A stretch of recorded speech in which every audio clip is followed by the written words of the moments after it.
hiding. Don't let Nancy Drew know where I am. That's where I'm wearing this big floppy hat inside, and I had sunglasses. I've got to get away. Do you think Nancy will figure out it's me? Almost definitely, right? Nancy almost always does. I'm Miss Melissa at the Start Free Library with the Book Bites series, and the next installment of the Nancy Drew Clue book, The Big Island Burglary, written by Carolyn Keene, illustrated by Peter Francis, and published by Aladdin. The woman in the floppy hat, her name is Olivia Andover, is a suspect. She's acting mysterious. Did she take Harry's expensive camera? Well, Nancy wants to talk to her and find out. Can we talk to you for a minute? But instead of replying, Olivia Andover darted to the elevator down the hall. She pressed the button again and again until the doors opened. Before Nancy could even get a word out, Miss Andover had slipped inside. I think she just ran away from us, George said. She definitely did. Bess pointed to a door that said stairs. But we know where she's going. I bet we can beat her to the penthouse. Nancy was running so fast her legs hurt. She wasn't sure how many flights of stairs they'd climbed, but she could barely breathe. Bess reached the top floor first. She grabbed Nancy's hand and helped her up the last steps. Come on, I hear the elevator, Bess cried. George followed right behind them. Sure enough, every time the elevator passed a floor, it let out a loud bing. Suddenly it was right there, the light above it glowing white. The doors slid back to reveal Olivia Andover. She seemed shocked to see them waiting. Please, George said, we just want to talk to you. Olivia stepped back into the elevator and pushed the close button a bunch of times. The doors started to slide shut, but Nancy stuck out her hand to stop them. Look, I don't have any headshots with me, and I'm not here to give autographs or take selfies or whatever you kids are doing these days, Olivia huffed. She pushed past them into the hall and tossed a few blonde curls over her shoulder. Autographs? Bess asked, confused. Autographs for what? Oh, don't pretend you don't recognize me, Olivia said. Lonnie and Jean? Heaven will help me? 6 whole seasons of the Garth sisters? When the girls didn't say anything, Olivia pulled down her sunglasses to show them her face. Nancy slowly understood. Olivia was famous. Nancy wasn't sure how or why, but it was clear she thought they had seen her on television. I'm confused, George said. She glanced sideways at Bess, hoping she'd explain. Bess was the one who knew the most about television shows and pop culture. She'd read 3 different magazines on the plane. Olivia looked down the hallway. I know this place is a bit run down, but I've been coming here for 3 decades. I'm attached to it. Oh, right. The Garth sisters, Bess said. I've seen a million reruns of that show. Do you always come by yourself? Nancy asked. She knew she couldn't admit that she didn't know who Olivia was, so she figured she'd sneak in as many questions as possible. Oh, I just come to get away from it all, Olivia sighed. Usually I bring Boo-Boo, but now, this time, she dabbed at her eyes.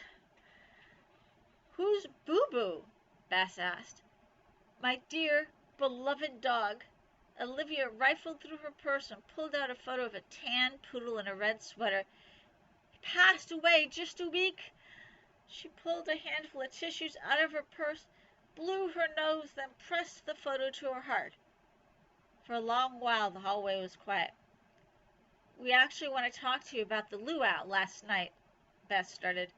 I did not enjoy it, Olivia muttered.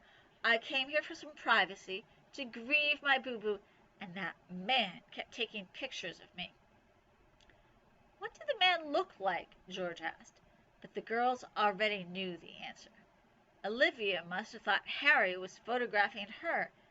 That's why she'd acted so strange. She kept scowling at him, because she thought he was trying to sneak pictures of her. He was bald, Olivia said, and he was with his 2 teenagers. The worst part is, I would have taken a picture with him if he really wanted one. I'm not a monster. Well, it was really nice to meet you, Nancy finally said, and we're very sorry about Boo Boo. That's it? That's all you want to know? Olivia laughed. Most people at least ask about my relationship with Flynn Bigsby. He was a charming fellow. Maybe some other time, Beth said, hitting the button for the elevator. We're sorry we bothered you, Miss Andover. As soon as the elevator doors opened, the girls slipped inside. They didn't say anything until they passed the 3rd floor. So that solves that, George said. She didn't steal Harry's camera.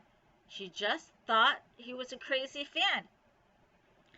I really did like the Garth sisters, Bess added. You'd think it was funny. It's about these 2 sisters who live in the Florida Keys, and they're always getting into trouble with their neighbors. George frowned.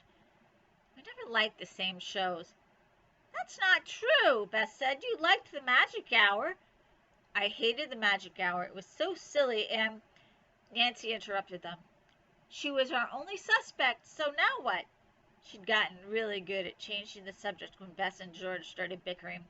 The camera still hasn't shown up. If someone took it by accident, wouldn't they have returned it by now?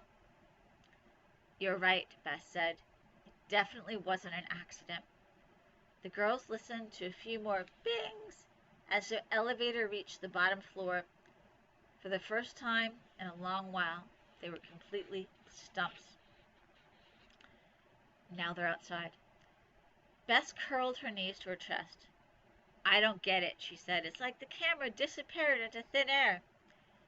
George took a bite of her French fry.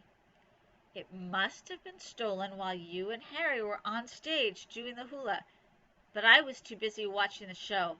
I didn't see a single thing. And we were too busy hula-ing, Bess sighed. Nancy looked out at the crystal blue ocean. They were sitting on 2 lounge chairs on the beach, enjoying some shade from a giant tiki umbrella. This was their last day of vacation, and they didn't have any real leads. Nancy thought back to the luau and everything that had happened in those few minutes when she was on stage. Had she seen something odd? Was it possible she missed a clue? She remembered following the hula dancers and seeing Carol, that's the wife of Harry, smiling up at Harry, but that was it. Carol, Lizzie, and Z were all watching Harry, Nancy said, and their seats were up close to the stage, so the thief could have crept up behind them. George took another French fry from the basket. They'd ordered a plate of chicken fingers for lunch, and they were going over what they knew about the case one more time, hoping for a breakthrough. I bet most people were watching the hula show when the camera was taken, George said. Surfers dove under the waves with their boards. A few toddlers were building sandcastles nearby, while 2 red-headed children were having a handstand contest near the lifeguard station. Do those kids look familiar to you? Bess pointed to 3 kids standing near the surf shack. Triplets, George said. Weren't they sitting near Harry at the luau? Nancy asked. You're right, Bess said. That's exactly where I recognize them from. We should ask them if they saw anything, George said. Maybe they're witnesses. One of them might have noticed something during the show. The girls left their half-eaten lunch and walked over to the surf shack. The triplets were there with their parents, who were returning 2 giant kayaks. Hi, Jordy, Nancy called out to the green-haired teenager working at the shack. He rented out snorkels, kayaks, and surfboards, but he was also a really great surfer.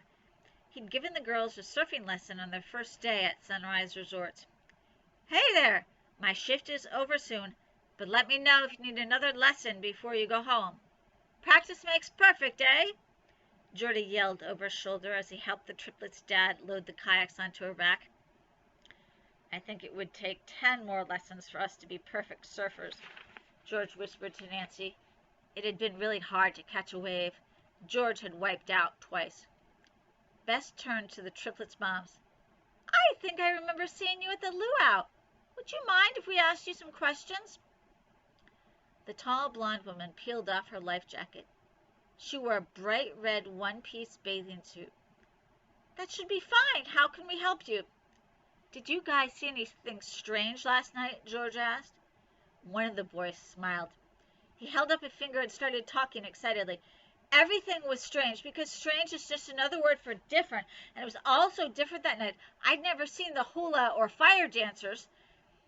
His brother and sister were much quieter. They stood off to the side, watching him talk. We think someone might have stolen a camera, Bess explained. Did you see anyone holding one? Maybe they were walking fast or seemed like they were hiding something. I love cameras, the first triplet said. His green eyes got much bigger and he smiled again. Last summer I took a photography class at the community center and my teacher, Chuck, showed me how to change all the settings that control how light get into a camera. Then he taught me about shutter speed. That's how the camera captures motion. You love cameras? Nancy asked. She glanced sideways at Bess and George. Was it possible this kid was a suspect? Did he like cameras so much he'd take one that wasn't his? Oh, I would have a million if I could, he continued. Do you remember seeing any cool cameras at the luau last night? George asked. It was a trick, of course. The boy said no. They'd know he was lying. He said yes, he might reveal some more clues they missed. This man with the shiny bald head had the coolest camera. It was super expensive. I think it was a Bluestone 54-0, but I'm not totally sure. Nancy perked up. Not only was this boy sitting at the table next to Harry when the camera went missing, he'd been admiring it. Had he liked it enough that he wanted it for himself? His mom stepped forward, her arms over her chest. She didn't look happy. What's this about? A camera went missing and you want to blame it on Timmy? Everyone's heard the rumors, you know. What rumors? George asked. The father left the kayaks on the rack and came toward them, his brow furrowed. He didn't look happy either. He wrapped his arms around his 3 children, bringing them closer to him. Some teenager took it. People saw her on the beach with it this morning. Meanwhile, that man and his wife have been going around questioning everyone at the resort. We're on vacation. We don't need this. Nancy pulled her clue book from her back pocket and started scribbling down notes. I'm so sorry. Maybe you could just tell us a little about the teenager? Did you see her yourself?